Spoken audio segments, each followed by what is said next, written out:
The Virtue of Selfishness by Ayn Rand. Apakah kata-kata egois dan moral itu bertentangan? Kebanyakan orang mungkin akan berpendapat bahwa keduanya bertentangan. Jika seorang individu bertindak egois dan hanya memperhatikan kepentingan pribadi, tentu saja itu tidak bertindak secara moral, bukan? Namun, pandangan ini mendapat sebuah perbedaan. Rand berpendapat bahwa kepedulian terhadap kesejahteraan diri sendiri bukan hanya alami, tetapi juga merupakan dasar dari semua penilaian moral dan dasar kehidupan itu sendiri. Rand hadir menggugat akar etika kontemporer. Mulai dari konsep altruisme hingga gagasan bahwa moralitas murni bersifat subjektif, pandangan ini tentu memutarbalikkan keyakinan moral dengan cepat. Poin pertama, moralitas dapat ditentukan secara objektif. Dalam kehidupan sehari-hari, kita sering berbicara tentang selera dan preferensi pribadi. Beberapa individu menyukai makanan pedas, sementara yang lain tidak. Ada yang menyukai makanan manis dan berat, sementara yang lain sebaliknya. Namun, apakah selera ini hanya masalah pilihan pribadi semata? Jika ke arah yang lebih serius, bagaimana dengan moralitas? Apakah itu juga hanya masalah selera pribadi? Apakah keyakinan etika murni bersifat subjektif? Ataukah kita dapat mengaitkannya dengan fakta-fakta yang lebih kuat? Rand berpendapat bahwa moralitas sebenarnya dapat ditentukan secara objektif. Moralitas bukan hanya soal selera. Pertanyaan tentang benar dan salah muncul dari kenyataan hidup kita. Manusia adalah organisme seperti makhluk hidup lainnya. Seperti semua makhluk hidup, kita menghadapi dua pilihan, tegas setiap saat, hidup atau mati. Jika kita ingin bertahan hidup, maka kita secara alami memilih hidup. Keputusan ini sangat penting karena dengan berkomitmen pada kehidupan, kita menetapkan standar yang dapat digunakan untuk menilai tindakan kita. Dengan berkomitmen pada kelangsungan hidup, kita memberikan nilai dasar pada diri kita sendiri, yaitu kehidupan. Dengan nilai tunggal ini, kita telah membentuk kerangka etika alami. Bagaimana kerangka etika ini bekerja? Sangat sederhana, apa yang membantu kita bertahan hidup dianggap baik, dan apa yang mengancam eksistensi kita dianggap buruk. Namun, masalahnya adalah manusia tidak selalu dapat membedakan tindakan mana yang akan membantu mereka bertahan hidup dan mana yang membahayakan. Insting saja tidak cukup untuk membedakan buah beracun dari yang tidak, atau sahabat dari pengkhianat. Ini adalah pertanyaan yang harus kita jawab sendiri. Kita harus berpikir, belajar, dan memahami lebih dalam untuk menemukan jawaban yang sesuai dengan nilai-nilai dasar kita, kehidupan. Dengan kata lain, untuk memilih antara opsi-opsi yang baik yang menjaga kita tetap hidup dan opsi-opsi yang buruk yang mengancam kelangsungan hidup kita harus menggunakan kemampuan berpikir berasionalitas. Tentu saja, kita bisa salah dan akhirnya membuat keputusan yang bodoh. Namun, hal ini tidak mengubah fakta-fakta tentang moralitas. Beberapa keputusan secara objektif baik untuk kita dan beberapa secara objektif buruk. Poin kedua, sifat mementingkan diri sendiri itu baik selama bersifat rasional. Kini kita memiliki prinsip moral yang mendasar dan objektif. Karena kita berkomitmen pada kehidupan, segala sesuatu yang mempertahankan hidup kita dianggap baik secara moral, dan segala sesuatu yang mengancamnya dianggap buruk. Ini adalah konsepsi etika yang baru dan sangat berbeda dari apa yang kebanyakan orang percayai. Menurut pemikiran ortodoks, tindakan yang paling moral adalah tindakan yang paling tidak egois. Dengan kata lain, kebanyakan orang berpikir bahwa orang baik selalu bertindak tanpa egois, sedangkan orang jahat hanya mengejar dorongan-dorongan egois. Namun, Rand berpendapat bahwa ini adalah pandangan palsu tentang moralitas karena mengabaikan kewajiban alami kita untuk memperhatikan kepentingan kita sendiri. Rand menganggap, setiap manusia adalah tujuan bagi dirinya sendiri. Ini adalah gagasan lama dalam filsafat moral, tetapi memiliki makna baru dalam konteks moralitas yang berorientasi pada diri sendiri. Jika seorang individu dianggap sebagai tujuan bagi dirinya sendiri, berarti mereka memiliki kepentingan dalam hak mereka sendiri. Dengan kata lain, memajukan agenda pribadi orang lain bukan sebuah prioritas utama. Namun, frasa ini memberi kita pemahaman lebih lanjut. Kita tidak hanya ada untuk memenuhi kebahagiaan orang lain, yang berarti bahwa hidup kita tidak semata-mata tentang memastikan kebahagiaan orang lain. Meskipun membantu orang lain adalah hal yang baik, tetapi kita juga perlu memperhatikan diri kita, karena kitalah yang bertanggung jawab untuk memperhatikan kesejahteraan diri kita sendiri. Dan hanya dengan prinsip itu kita dapat hidup dengan benar secara moral. Gagasan ini terkadang membingungkan sebagian orang.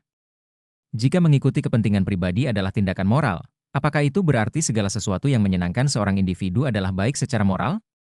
Tidak selalu demikian. Pada akhirnya, apa yang kita anggap menyenangkan belum tentu selalu dalam kepentingan kita. Dan tidak semua keinginan kita adalah keinginan yang rasional, terkadang bisa menjadi keinginan yang berbahaya. Hidup seperti ini memang cukup berat, karena memerlukan tanggung jawab yang besar dan harus membuat beberapa keputusan penting secara rasional, tetapi itulah yang terbaik menurut Ran. Inilah garis besarnya bahwa jika kita mengikuti dorongan-dorongan irasional, kita seringkali berakhir merugikan diri sendiri dan merusak komitmen kita pada kehidupan. Namun, ketika kita menggunakan rasionalitas untuk mencari kepentingan diri, kita sebenarnya mengejar kebaikan moral yang tertinggi. Poin ketiga, bantu orang lain hanya jika Anda memiliki alasan mementingkan diri sendiri untuk melakukannya. Bayangkan Anda bahagia menikah dengan seorang pria yang didiagnosis menderita penyakit serius. Tentu saja, Anda merasa terpukul. Beruntungnya, Anda memiliki tabungan yang cukup, dan Anda hampir bisa membayar perawatan penyelamat nyawa yang dibutuhkan oleh suami Anda. Namun, apakah Anda seharusnya melakukannya? Bagaimana jika jumlah uang yang sama dapat menyelamatkan 10 orang yang menderita penyakit berbeda? Banyak orang akan memberitahu Anda bahwa pilihan yang paling moral adalah yang paling tidak egois. Namun, menurut apa yang baru saja kita pelajari, ini bukanlah esensi dari moralitas yang sebenarnya. Pada akhirnya, Anda memiliki kepentingan rasional dan egois dalam kehidupan suami Anda. Anda menikmati kebersamaannya, dan Anda menginginkan yang terbaik untuknya. Kesejahteraannya memengaruhi Anda dan memengaruhi kebahagiaan Anda. Singkatnya, Anda mencintainya. Namun, itu tidak berarti Anda merasa tanpa ego. Sebaliknya, cinta Anda padanya adalah sesuatu yang pribadi dan egois. Dan itu adalah hal yang baik. Kepentingan egois kita secara alami mencakup kepentingan orang-orang yang kita pedulikan. Merawat orang yang kita cintai bukanlah pengorbanan, dan bukan pula tindakan tanpa ego. Namun, itu adalah tindakan yang baik. Namun, ketika berurusan dengan orang asing, kita tidak merasakan afeksi egois yang sama, dan kita tidak boleh bertindak seolah kita melakukannya. Bantu orang dalam situasi darurat, tentu saja, tetapi jangan mengorbankan kepentingan Anda karena rasa kewajiban yang palsu. Bayangkan kamu memiliki sejumlah uang yang cukup dan harus memutuskan bagaimana menggunakannya.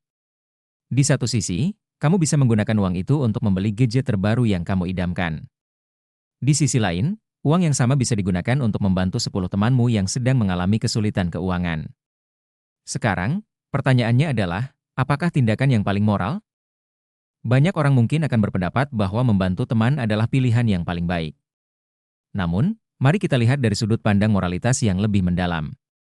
1. Menggunakan uang untuk gadget terbaru. Ini adalah tindakan yang egois karena memprioritaskan keinginan pribadi, mendapatkan gadget, di atas kebutuhan orang lain. Namun, secara rasional, kamu mungkin merasa senang dengan pembelian tersebut. 2. Membantu 10 teman. Ini adalah tindakan yang lebih altruistik karena memperhatikan kesejahteraan orang lain. Namun, ini juga merupakan keputusan yang rasional karena membantu teman bisa memperkuat hubungan sosial dan memberikan kepuasan emosional. Jadi, moralitas di sini bukan hanya tentang mengorbankan diri sepenuhnya untuk orang lain. Ini juga tentang menemukan keseimbangan antara merawat diri sendiri dan membantu orang lain.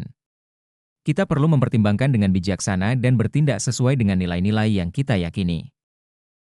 Poin keempat, masyarakat kapitalis menghormati prinsip-prinsip kepentingan diri dan hak-hak asasi alamiah. Dalam masyarakat kapitalis, prinsip-prinsip kepentingan diri dan hak alamiah dihormati.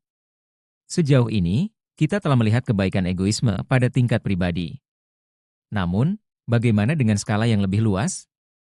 Apakah egoisme kolektif baik? Atau bahkan memungkinkan? Menurut penulis, memang demikian. Ada satu struktur politik yang mendorong orang untuk mengejar kepentingan pribadi mereka sambil mengakui hak orang lain untuk melakukan hal yang sama. Ini adalah masyarakat yang didirikan di atas perdagangan. Pedagang adalah contoh alami warga negara yang rasional dan berkepentingan diri. Dia bekerja produktif menuju tujuannya. Dia tidak mencuri apapun dan hanya menerima apa yang dia peroleh. Dan dia memperlakukan orang lain bukan sebagai tuan yang harus dilayani, juga bukan sebagai bawahan yang harus diperintah. Dalam pandangan penulis, masyarakat pedagang adalah masyarakat yang ditandai oleh kapitalisme murni dan tidak diatur. Mengapa kapitalisme dan hak alamiah bekerja sangat baik bersama? Untuk menjawab pertanyaan itu, kita perlu melihat apa yang sebenarnya dimaksud dengan hak. Pada dasarnya, hak adalah hak hukum. Menurut para bapak pendiri, warga negara Amerika memiliki hak untuk melakukan hampir apapun selama itu tidak melanggar hak orang lain. Visi yang tercantum dalam Deklarasi Kemerdekaan dengan jelas menyatakan bahwa warga lahir bebas dan tidak dapat dipaksa untuk taat pada masyarakat. Karena warga negara tidak dapat dipaksa bertindak melawan keinginan mereka, masyarakat berkembang dengan cara lain. Alih-alih mengandalkan paksaan brutal, koherensi sosial dijamin melalui munculnya kapitalisme. Sistem kapitalis memotivasi warga negara dengan menarik pada kepentingan ekonomi rasional mereka. Warga negara ini didorong untuk membentuk hubungan yang rasional dan berkepentingan diri, yang saling menguntungkan dan juga berkontribusi pada pertumbuhan masyarakat secara keseluruhan. Kita memiliki masyarakat pedagang yang berkembang melalui perdagangan. Sekarang, kita telah melihat bahwa tindakan rasional dan berkepentingan diri adalah tindakan moral. Jadi jika kapitalisme dibangun di atas tindakan rasional dan berkepentingan diri, maka dapat disimpulkan bahwa ini adalah sistem sosial ekonomi yang pada dasarnya moral. Sistem kapitalis tidak dapat, dan tidak, memaksa siapapun untuk melakukan sesuatu. Sebaliknya, warga negara saling mengajukan kepentingan diri sambil menghormati hak politik alamiah mereka. Setiap orang dilihat sebagai tujuan bagi dirinya sendiri, dengan kepentingan dan hak yang tidak boleh diabaikan. Poin kelima, fungsi pemerintah seharusnya terbatas pada membela hak-hak kita. Fungsi utama pemerintah adalah mengatur masyarakat, memastikan bahwa tidak ada yang melanggar hak orang lain. Ketika pelanggaran terjadi, pemerintah turun tangan untuk memberlakukan keadilan. Namun, dalam masyarakat kapitalis yang ideal, peran pemerintah terbatas. Pemerintah tidak memaksa warga negara dengan pajak melalui paksaan dan menghindari regulasi berlebih terhadap perilaku pribadi. Sebaliknya, pemerintah membiarkan warga negara bertindak bebas, selama mereka tidak menghalangi kebebasan orang lain. Sayangnya, saat ini pemerintah Amerika melakukan lebih dari sekadar melindungi hak-hak kita. Pada tahun 1960, Partai Demokrat mengusung platform yang menandai perubahan mendalam dalam pemikiran politik. Sebelumnya, hak-hak warga Amerika hanya terdiri dari kebebasan, seperti hak dasar untuk hidup, kebebasan, dan mengejar kebahagiaan. Namun, kini, banyak hak yang baru diciptakan juga mulai dipertimbangkan. Salah satunya adalah hak untuk pekerjaan yang bermanfaat dan menguntungkan, serta perawatan medis dan kesempatan untuk mencapai dan menikmati kesehatan yang baik sebagai hak-hak fundamental. Memiliki pekerjaan dan perawatan medis memang menyenangkan, tetapi menganggapnya sebagai hak adalah sangat berbahaya. Mengapa? Karena hak-hak baru ini tidak hanya bergabung dengan hak-hak yang sudah mapan. Mereka malah menggantikan dan merusak hak-hak yang ada. Mari kita lihat dari sudut pandang berikut.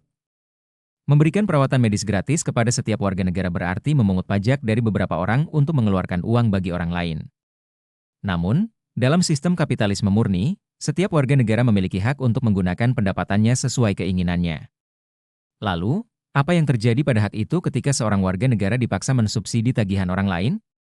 Hak itu menghilang. Hak-hak seperti ini tidak dapat berdampingan. Jika kita ingin hidup dalam masyarakat yang menghormati hak-hak sejati kita dan kepentingan diri yang rasional, maka kekuasaan pemerintah harus dibatasi secara drastis dan tetap demikian. Poin ke-6, pemikir bebas harus bersiap menghadapi intimidasi intelektual.